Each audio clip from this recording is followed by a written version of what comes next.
Une production Binge Audio.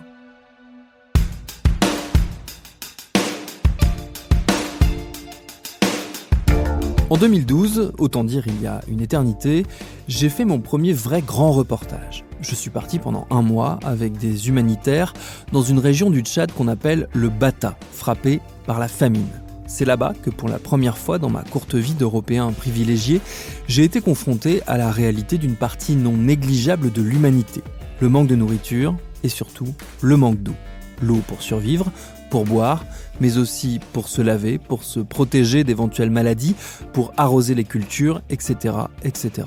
On a beau nous répéter depuis l'enfance que l'eau est une ressource essentielle, on n'imagine pas, depuis nos contrées préservées, les désastres que produit son absence.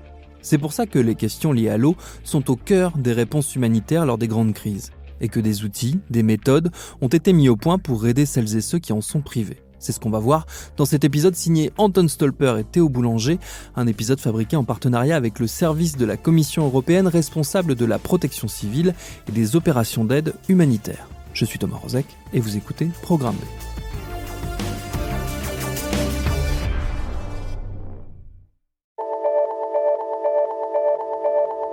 En préparant cet épisode, j'ai essayé de réfléchir à des moments dans ma vie où j'ai manqué d'eau.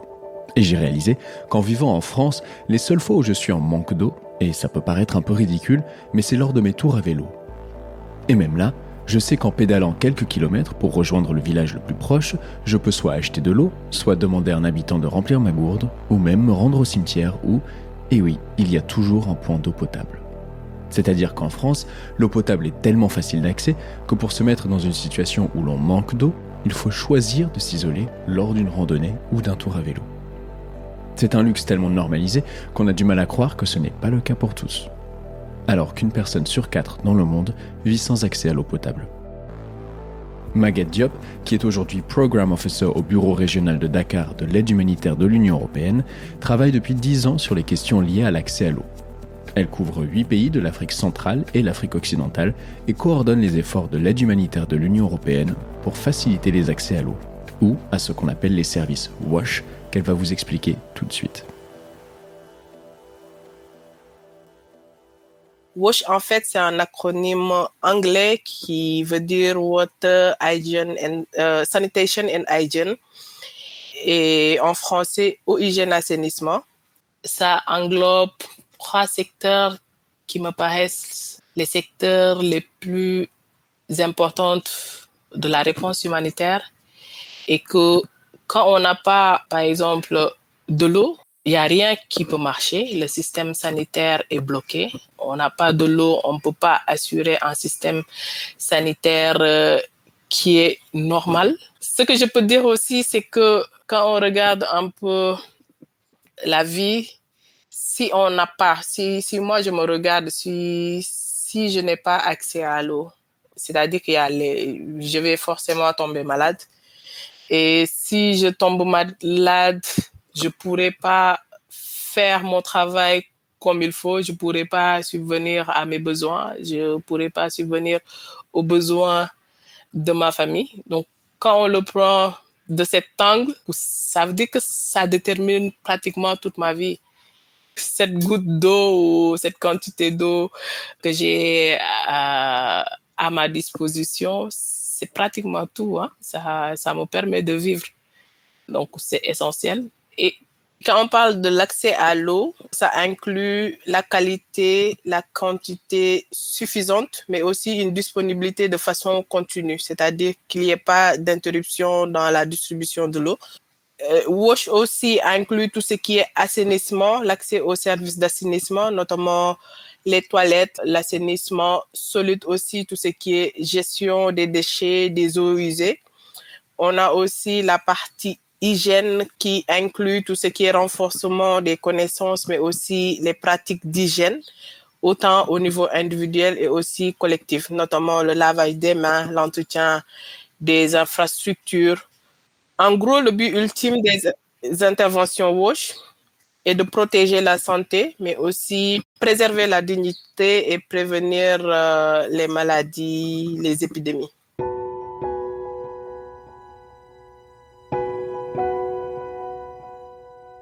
Donc quand on parle d'accès à l'eau, c'est pas du tout quelque chose où c'est juste de s'assurer que des gens ont de l'eau potable à boire. C'est tout un ensemble qui, en fait, l'un ne va pas sans l'autre. Tout à fait, exactement, c'est ça. Quand on parle d'accès aux services WASH, c'est qu'on peut pas, si on a par exemple les services d'assainissement et qu'on n'a pas une quantité d'eau qui nous permette autant la consommation, mais aussi d'assurer un minimum de services d'hygiène. Donc, ça ne va pas. Donc, ça va de pair.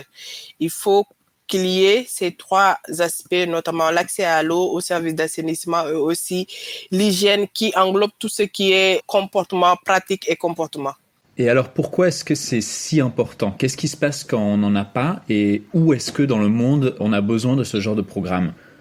Pourquoi c'est important ? D'abord, dans le monde, il y a actuellement 2,2 milliards de personnes, c'est-à-dire une personne sur 4 qui n'ont pas accès à une eau en qualité et en quantité suffisante. Et parmi ces personnes, c'est 115 millions qui continuent de boire de l'eau de surface. Quand on parle de l'eau de surface, c'est l'eau des mares, l'eau des fleuves qui n'est pas du tout potable. On considère aussi qu'il y a 2 milliards de personnes qui n'ont toujours pas accès aux services d'assainissement essentiels et dont 653 millions qui n'ont aucun service, c'est-à-dire qu'ils font la défécation à l'air libre et qui n'ont pas de service de gestion des déchets. Et les conséquences, c'est qu'on compte plus de 1000 enfants de moins de 5 ans qui meurent chaque jour de maladies liées à l'eau, hygiène et assainissement. Donc, pourquoi c'est important? Parce que les interventions WASH sauvent des vies chaque jour. Si on n'a pas une eau potable, si on n'a pas des services d'assainissement ni des services d'accès à l'hygiène, il y a la propagation des maladies hydriques et les maladies du périfécal, notamment la choléra, les diarrhées aiguës, les typhoïdes. L'autre point, c'est que ça protège la santé publique parce que l'eau non potable, les services d'assainissement qui sont mal entretenus ou inexistants, ou les mets sales peuvent créer des cycles de transmission. Donc, si on a un service WASH qui est correct, ça coupe ce cycle de transmission et ça éviterait des problèmes de santé publique. Et enfin, le dernier point dont je vais aborder, c'est que l'accès à l'eau et à l'assainissement, c'est un droit fondamental. C'est un droit qui est reconnu par l'ONU, qui est reconnu par les droits humains. Ce n'est pas vraiment un luxe, mais c'est un droit fondamental pour tout être humain.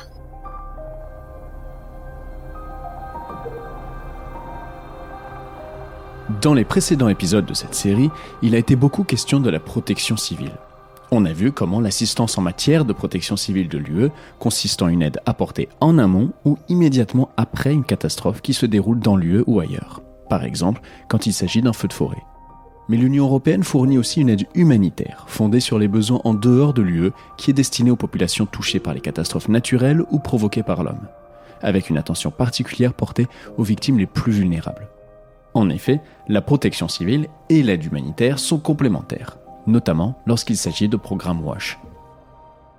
Est-ce que vous pouvez expliquer dans quel contexte on peut avoir besoin d'intervention WASH ? Donc, les programmes WASH se font dans le cadre déjà de situations d'urgence, c'est-à-dire s'il y a un fort déplacement de population dû à une insécurité, des guerres ou à des catastrophes naturelles et qu'on a un fort déplacement de population dans un endroit donné où les services sont inexistants. Là, on fait des interventions WASH en urgence. Et ça se fait aussi dans le cadre d'un programme de développement. Par exemple, dans un pays quelconque ou dans une région quelconque, on a besoin de ces services, mais ça va se faire dans un plan d'ensemble. Des plans, par exemple, les plans de gestion des déchets communaux, les plans directeurs d'approvisionnement en eau. Donc, c'est dans des programmes de développement que ça se fasse. Au-delà de ça, on a la partie relèvement, c'est-à-dire si on est en urgence et que l'urgence est presque finie et que la population a besoin de se relever, on fait des infrastructures beaucoup plus consistantes pour pouvoir apporter de façon beaucoup plus soutenue les services WASH. L'exemple que je peux donner, c'est les interventions à l'est du Tchad. Vous savez qu'il y a de cela moins de 3 ans, il y a plus de 800 000 personnes qui sont venues du Soudan suite à la crise au Darfour et qui se sont installées à l'est du Tchad. Ce sont plus de 800 000 personnes qui se sont installées dans une région où les services WASH sont pratiquement inexistants. Et les acteurs humanitaires ont été obligés d'apporter une réponse. Et dans ces cas de situation, la réponse doit être très rapide. Par exemple, c'est une population qui est stressée, qui n'a absolument rien et les services ne sont pas là. Et sur le coup, par exemple, pour l'accès à l'eau, ce qu'on fait en premier, c'est des services qui sont très rapides et notamment le water tracking. Le water tracking, c'est qu'on fait la distribution d'eau à partir de camions pour pouvoir garantir un minimum d'accès à l'eau. Dans ces réponses d'urgence, la quantité minimale d'eau pour une personne, selon les normes SPHER, c'est entre 7,5 et 15 litres par personne et par jour. Et ces quantités, quand on compare, par exemple, dans une situation où c'est plutôt stable, c'est des quantités qui sont minimes, mais ça permet au moins de donner de l'eau à la population pour qu'elle puisse avoir de l'eau pour la consommation, mais aussi pour garantir un minimum de services hygiène pour éviter toutes sortes d'épidémies. Et de la même façon, on fait des latrines d'urgence pour que la population ait accès à des services d'assainissement, toujours dans le sens d'éviter tout ce qui est contamination. Et donc, dans ces situations d'urgence, ça prend combien de temps pour instaurer les premiers programmes WASH ? Normalement, dans la réponse humanitaire, on a ce qu'on appelle la réponse rapide, le RRM. Et ce qui a poussé à réfléchir à mettre un mécanisme de réponse rapide, c'est qu'on s'est rendu compte que les réponses d'habitude prenaient énormément de temps. Et les règles de la RRM, c'est que la réponse puisse être évaluée, c'est-à-dire après l'évaluation, quand il y a une forte population qui arrive dans une localité donnée, qu'on puisse faire l'évaluation dans les 2 jours qui suivent le déplacement et que dans les 15 jours, qu'on puisse apporter ce paquet de réponses. Mais dans le cas spécifique du Tchad, les services d'urgence qui ont été apportés dans les différents camps, c'est plusieurs camps, c'est pas un camp, c'est plus d'une vingtaine de camps qui sont installés, donc des anciens camps qui existaient et les nouveaux camps. Et les services, il y a l'eau qui est fournie grâce au water tracking, il y a l'assainissement qui est fait de façon très rapide. Donc, c'est des latrines d'urgence qu'on fait en 2 semaines max. Donc, on distribue des kits d'hygiène, notamment le savon, on distribue d'autres qui sont utiles pour garantir un minimum d'hygiène. Et ça se fait de façon très rapide dans les normes. Mais il arrive que la réponse soit retardée, notamment parce que les gens se sont installés dans des zones qui sont très éloignées et que la logistique pour livrer tout ce matériel est assez compliquée. Donc, il y a beaucoup de mécanismes qui sont mis en place, notamment les partenaires font des stocks de contingence pour pouvoir réagir à temps dans ces cas de situation, mais ça reste vraiment compliqué. Et par exemple, pour l'Est du Tchad, l'année dernière, il y avait un cas d'épidémie d'hépatite E. Mais quand même, ça a été maîtrisé de façon très rapide. Il y a la réaction qui est là, donc les acteurs humanitaires se mobilisent pour, par exemple, si c'est un cas d'épidémie de choléra, les acteurs humanitaires se mobilisent pour faire une réponse très rapide pour déjà maîtriser les personnes qui sont affectées et mettre les dispositions sanitaires pour empêcher la propagation. Et pour les programmes WASH qui sont peut-être dans des contextes hors urgence, qui sont dans des contextes de fournir de l'accès aux services WASH à des populations plus isolées, est-ce qu'on a des exemples aussi ? Oui, pour des programmes WASH dans le cadre du développement, c'est carrément un peu différent de l'urgence, mais c'est pratiquement le même but, c'est de fournir cet accès à l'eau, à l'assainissement et à l'hygiène aux populations. Et d'habitude, c'est des longs programmes avec un gros financement pour mettre carrément les services au assainissement. Et dans l'urgence, par exemple, pour l'eau, on a la distribution d'eau et après, on a dans la phase de relèvement, on commence à faire des points d'eau, mais dans le cadre d'un programme de développement, c'est plutôt l'accès à l'eau à travers les réseaux d'eau potable, à travers les forts, les grands investissements dans des gros forages ou l'utilisation de l'eau de surface qui est traitée pour approvisionner une bonne partie de la population. Donc, c'est des programmes beaucoup plus consolidés en termes de budget, mais aussi en termes d'investissement, en termes d'infrastructures qui sont mises en place. Et pour les latrines, pour l'urgence, c'est juste des fosses autonomes d'habitude qu'on fait ou des tranchées où les gens peuvent déféquer pour contrôler un peu les boues et limiter la contamination. Alors que dans des programmes de développement, c'est carrément, on peut avoir des systèmes autonomes, notamment les fosses septiques avec des latrines qu'on appelle les latrines VIP ventilées ou des systèmes collectifs type d'égout où les boues sont centralisées dans une zone de traitement où ils peuvent être réutilisés. Donc, dans l'urgence, on essaye de garantir un accès minimum vital et dans un contexte de développement, c'est carrément qu'on prend le temps pour faire des infrastructures beaucoup plus consolidées et qui peuvent durer, qui prennent aussi en compte les autres générations qui vont venir, l'accroissement de la population. Donc tout ça, c'est étudié et c'est pris en compte dans des projets WASH de développement. Et pour l'aspect à l'hygiène, c'est des grosses campagnes de sensibilisation de masse qui peuvent être organisées et dont l'objectif, c'est le changement de comportement à long terme.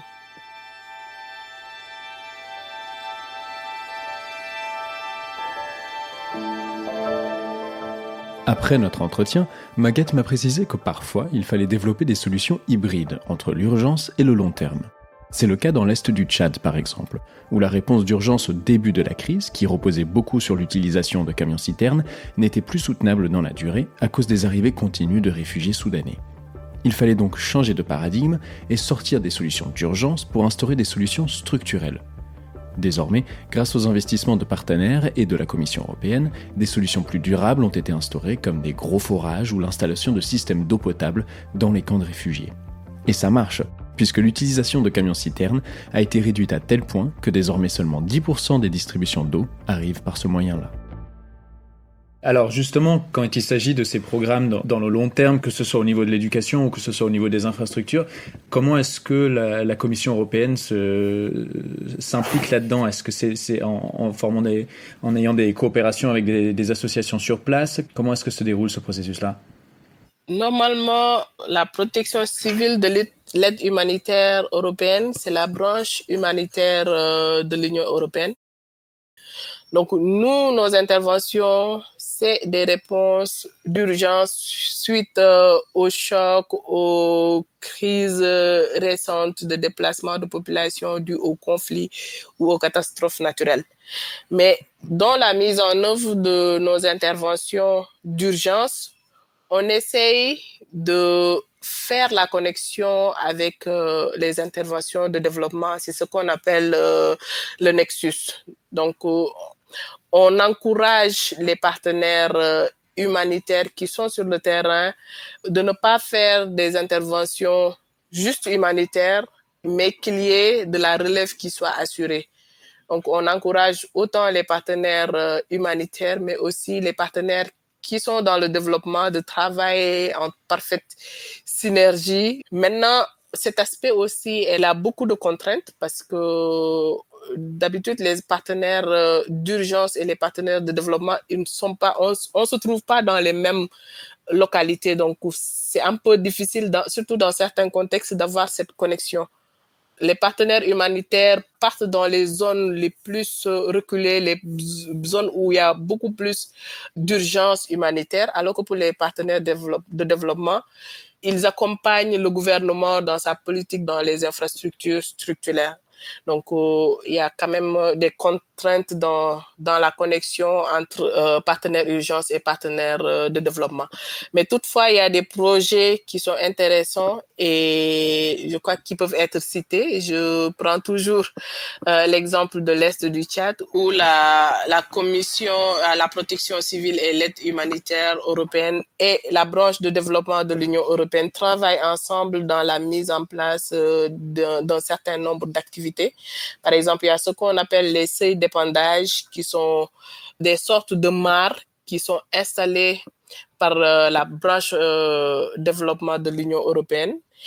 Et en parallèle, il y a la partie humanitaire qui fait des forages, mais ces mares qui sont installées, au fait, permettent de recharger la nappe d'eau. Parce que dans ce contexte, ce qu'on a, c'est un contexte hydrogéologique très compliqué où on a un taux de forage négatif de plus de 50%. Oui, je m'interroge juste, un taux de forage négatif de 50, ça veut dire quoi en fait très concrètement? C'est-à-dire que sur 50 forages qui sont creusés, il y a 25 qui n'ont pas suffisamment d'eau pour être exploités. Et donc la construction de ces mares permet d'apprivoisiner la nappe phréatique en eau pour compenser ça. Pour compenser, pour recharger la nappe, mais en même temps, ces mares sont utilisées pour les activités de livelihood. Par exemple, il y a la branche humanitaire qui finance les partenaires qui sont là, qui mettent en œuvre des activités de petit maraîchage et ça permet d'approvisionner en eau ces parcelles de maraîchage. Donc ça, c'est des exemples de collaboration entre l'urgence et l'humanitaire qui quand même donnent plus d'impact dans la mise en œuvre des interventions.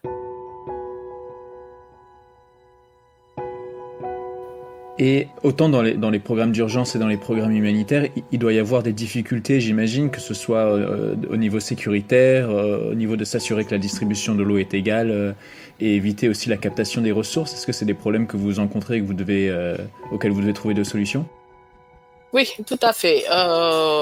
Quoique dans la plupart des contextes, surtout en Afrique de l'Ouest, l'Afrique centrale, l'accès sécuritaire pose énormément de problèmes et ça a des répercussions dans la mise en œuvre, mais surtout dans le coût final des infrastructures. Par exemple, dans la majorité des zones où on intervient, on a cette difficulté de se déplacer. Il y a des zones, par exemple, si je prends le Burkina, il y a des zones qui sont sur blocus et le fait de ravitailler les intrants pour la construction des forages ou pour les autres activités c'est assez compliqué. Donc les coûts d'approvisionnement, les coûts de mise en œuvre sont très compliqués et ça a des répercussions sur des retards dans la mise en œuvre des infrastructures.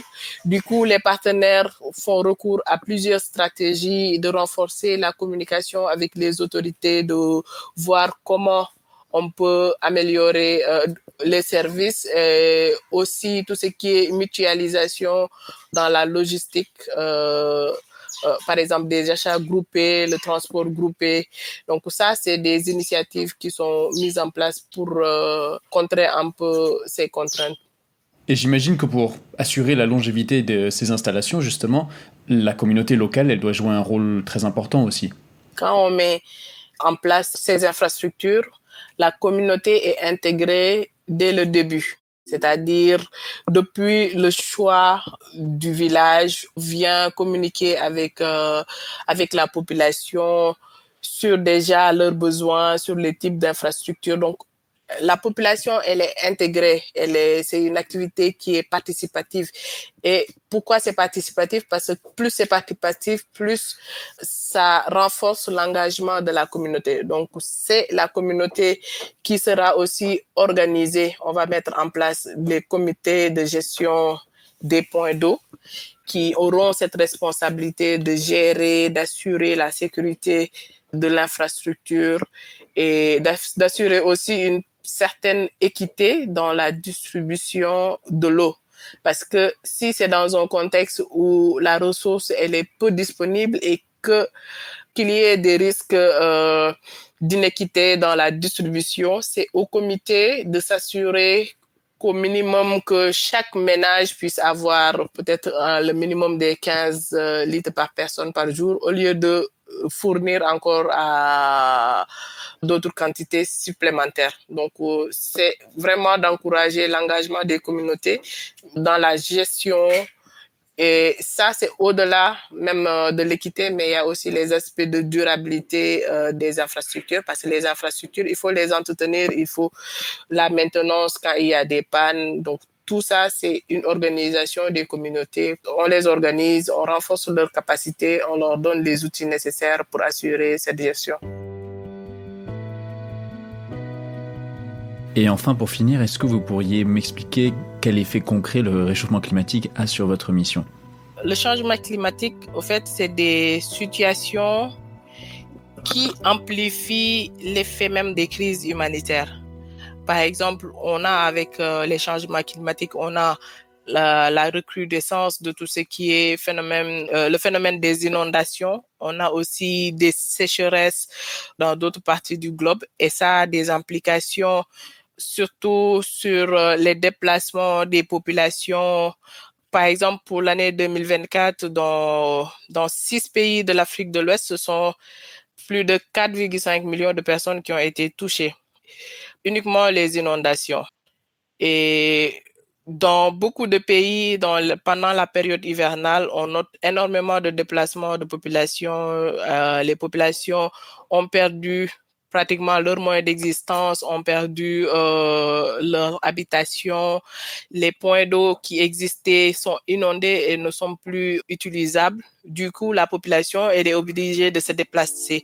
Et ça crée une autre crise humanitaire au-delà des crises qui sont dues au conflit.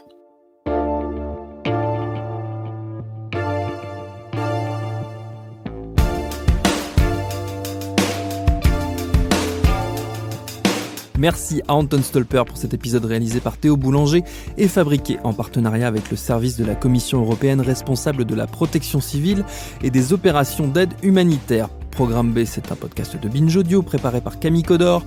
Tous nos épisodes, les anciens comme les nouveaux, sont à retrouver sur toutes vos applis de podcast préférés. Cherchez-nous sur Internet si vous voulez nous parler et à très vite pour un nouvel épisode.